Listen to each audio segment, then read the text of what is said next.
Assalamualaikum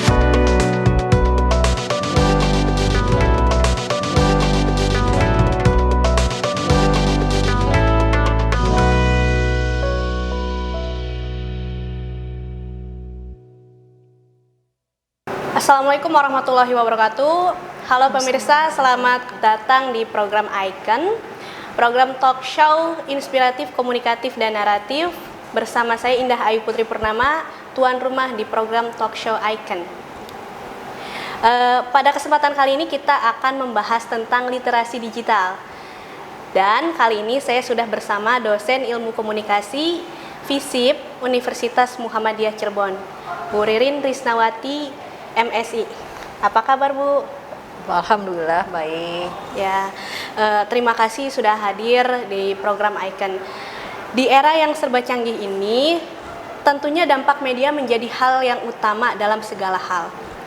Ada yang bisa menjadi dampak negatif dan ada juga yang bisa menjadi dampak positif.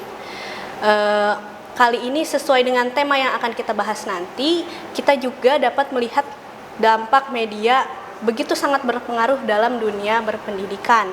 Nah, bagaimana menurut Bu Ririn sendiri mengenai literasi digital khususnya saat masa pandemi ini, Bu?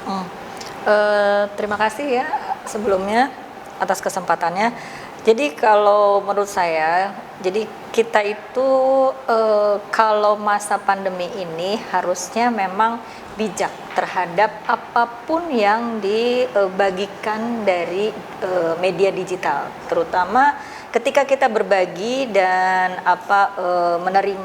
menerima dulu terus kemudian memutuskan untuk berbagi, kita harus tahu bahwa mana yang bisa dibagi, mana yang tidak. Nah itu terutama dari beberapa pesan yang ada di media sosial ya, itu mungkin. Ya.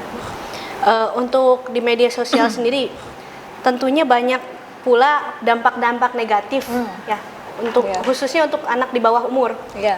Menurut Ibu sendiri, cara menangani hal-hal yang seperti itu bagaimana, Bu? Terutama untuk anak yang sebetulnya belum boleh memiliki media sosial ya harusnya ya. Karena ternyata sebetulnya media sosial itu ada pembatasannya loh. Jadi kalau misalnya setahu saya, kalau kita buat akun pun di YouTube atau di di media sosial itu dibatasi kalau sebelum 12 tahun kalau nggak salah ya, atau mungkin usia berapa belas tahun ya. Itu memang tidak boleh punya akun sebetulnya, tapi dia dibolehkan kalau yang mengadmini itu adalah orang tuanya atau mungkin yang jadi walinya itu. Ya. Tapi sedangkan setahu saya akun itu bisa dimanipulasi. Betul, sih, Bu, tahunnya. Nah, untuk literasi sendiri, Bu, di kampus-kampus yang kegiatannya dihentikan terlebih dahulu, menurut Ibu literasi apa sih, Bu, yang cocok di masa pandemi ini? Terutama untuk kampus. Ya. Sebetulnya kalau kampus ya paling untuk ini ya sosialisasi mungkin jaga jarak itu yang awalnya kita itu awalnya cuman social distancing, kemudian jadi physical distancing itu.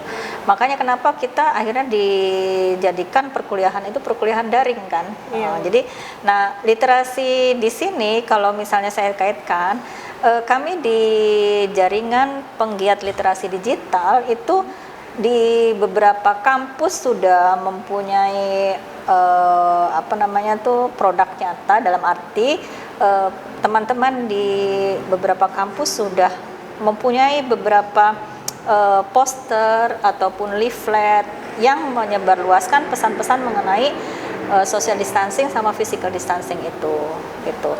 Nah, terutama untuk kita ya yang dalam dunia akademik untuk perkuliahan gini juga ya, karena kan kita juga meminimalisasi pertemuan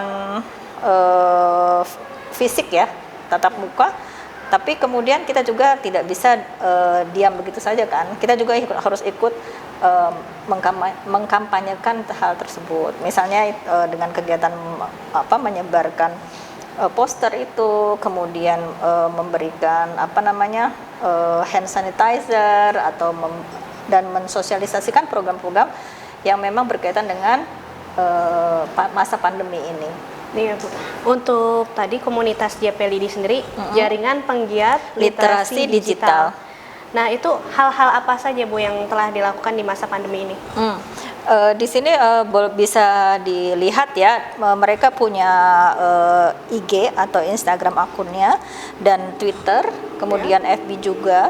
Tapi yang saya sementara baru bisa memantaunya ini ada di Instagramnya.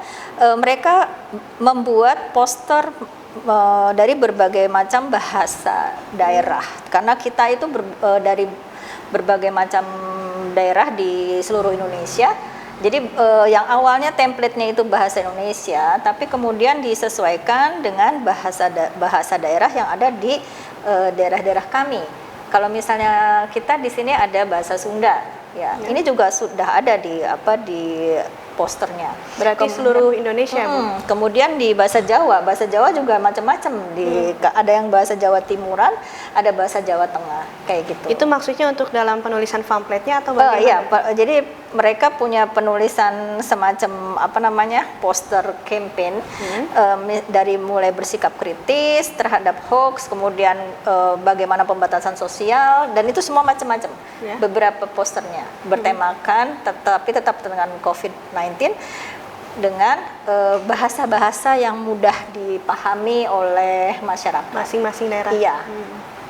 Berarti JPLID ini ada berapa anggotanya, Bu? Kalau menurut yang data terakhir di sini sudah ada 168 anggota Seluruh Indonesia. Dari 78 perguruan tinggi, 30 kota dan 4 negara.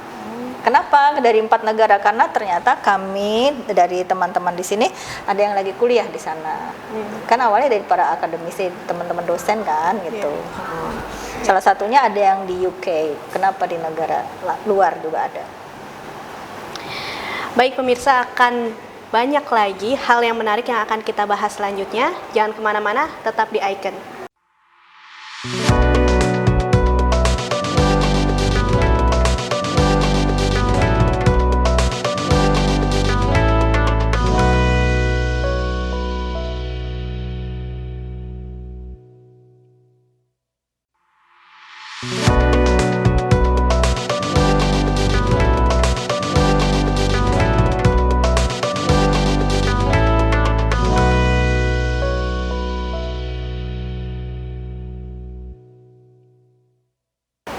Baik pemirsa, kembali lagi di program Icon, program talk show inspiratif, komunikatif, dan naratif.